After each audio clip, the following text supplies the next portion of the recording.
Boa noite, eu sou a Vitória Oliveira Dantas. Eu sou Matheus Teixeira Dias. Nós vamos apresentar o seminário sobre a hipótese de Avogadro, pedido pela professora doutora Maslândia Nogueira Vieira, para a disciplina de História da Química do Instituto Federal do Ceará. Para iniciar, quem foi Avogadro? Lorenzo Romano Amadeu Carlo Avogadro nasceu em 1776 e morreu em 1856 em Turim, na Itália. Ele era conde de Quareca e Cerreto, herdou esse título do seu pai, que era um importante advogado da época e presidente do Senado de Piemonte em 1799. A sua primeira profissão foi na área da advocacia, porém, ele se interessou pelas ciências exatas e estudou por conta própria física, química e matemática. Ele se dedicou ao estudo dos gases e descobriu algumas propriedades que não tinham sido reveladas sobre esse estado físico. O número 6,02 vezes 10 a 26 é uma constante física fundamental e se tornou padrão para um mol de qualquer entidade elementar. Em 1809, Avogadro foi admitido como professor no Colégio Real de Vercelli e em 1811 ele publicou um artigo científico que fez a distinção entre o átomo e a molécula. Alguns cientistas da época não concordavam com Avogadro, então ele trabalhava sozinho. Escrevia em jornais pouco divulgados e era um cientista bastante modesto e religioso. Na época, a eletroquímica estava na moda, e Berzelius, que era um químico da época, estava contra Avogadro, pois ele acreditava que uma composição química deveria ser formada pela atração de partículas com cargas opostas.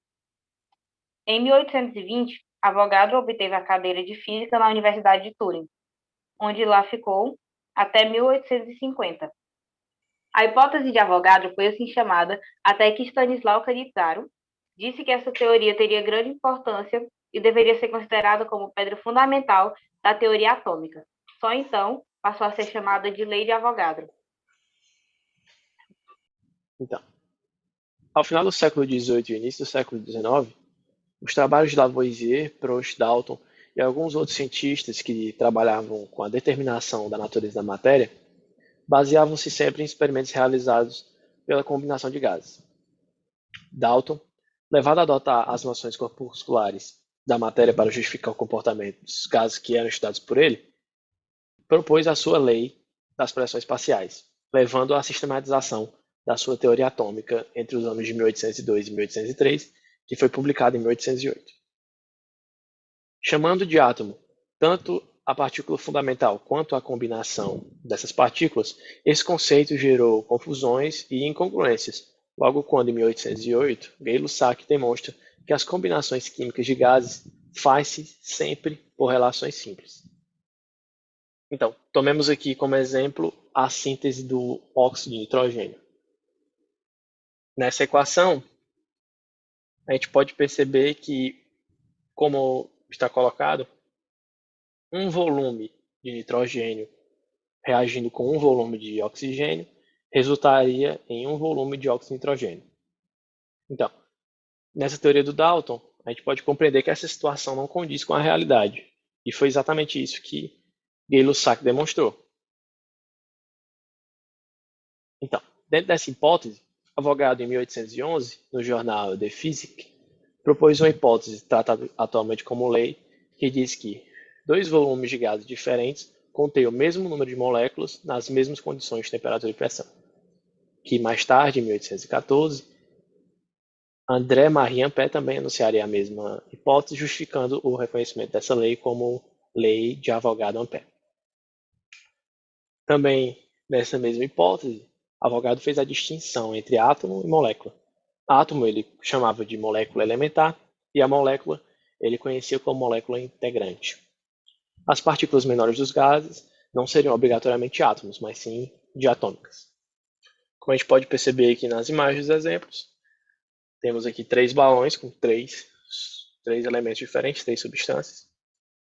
Um com hidrogênio, outro com nitrogênio e outro com oxigênio. E, seguindo a lei de Avogadro, a gente consegue compreender que todas têm o mesmo volume, todas possuem a mesma pressão e a mesma temperatura. E isso nos leva a acreditar que todas elas possuem a mesma quantidade de matéria e, por isso, o mesmo número de entidades. Essa conclusão também nos proporciona a igualdade entre a fração da massa em gramas com a massa molar de cada um dos componentes. Então, perceba que agora conseguimos uma explicação mais plausível acerca do problema que foi encontrado por Gay-Lussac. Aqui a gente tem a equação onde um volume de gás nitrogênio reagindo com um volume de gás oxigênio reage e pode formar dois volumes de óxido de nitrogênio.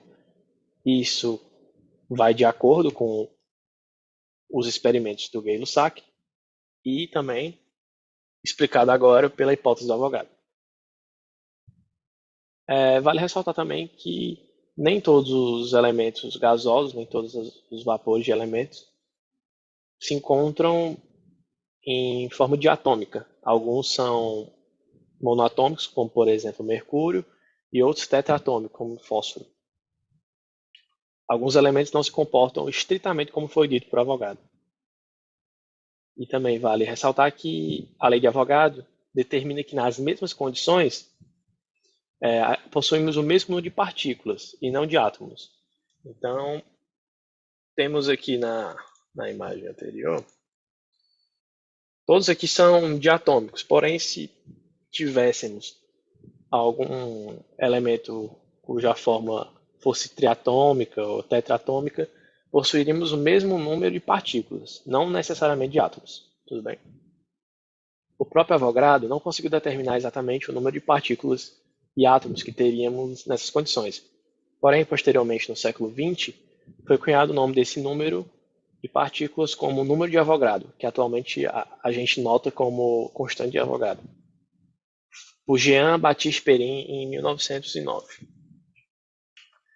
Posteriormente, quem tornou sua medida mais precisa foi Robert Millikan, que em 1910 mediu a carga de um elétron, que dividindo por a carga de um mol de elétron, que é conhecida como a constante de Faraday, que é conhecida desde 1834, pela carga de um elétron, o valor obtido é a constante de Avogadro. A gente tem aqui embaixo, tem uma equaçãozinha feita, chegando ao número de Avogadro como resultado. Outra das principais contribuições aqui do estudo do Avogadro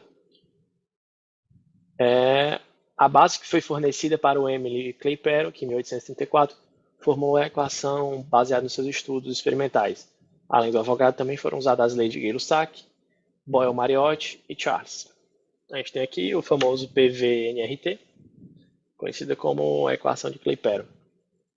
E para poder fazer uma ligação melhor com a hipótese de Avogadro, basta a gente fazer os devidos cancelamentos, colocando sua proporção, que a gente vai encontrar a gente encerra a mesma conclusão que tivemos com a hipótese de Avogadro, que sobre as mesmas condições de temperatura, pressão e volume, teremos a mesma quantidade de matéria em quaisquer dois gases ideais.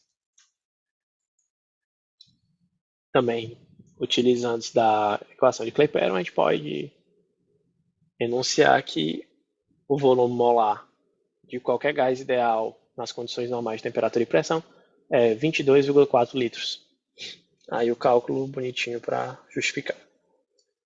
E mais um adendo que devemos ao Avogadro, a estequiometria. A estequiometria na química não seria possível se não tivéssemos a unidade do mol, que foi criada em base dos seus estudos.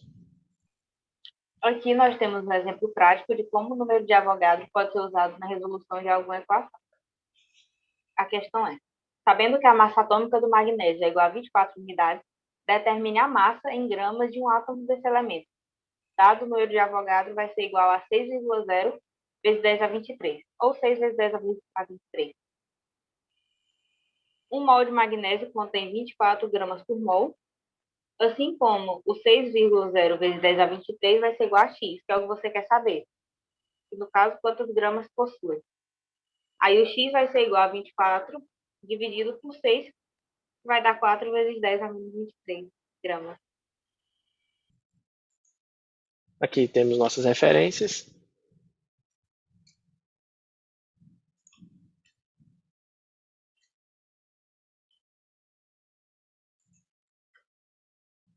Obrigado pela atenção de todos.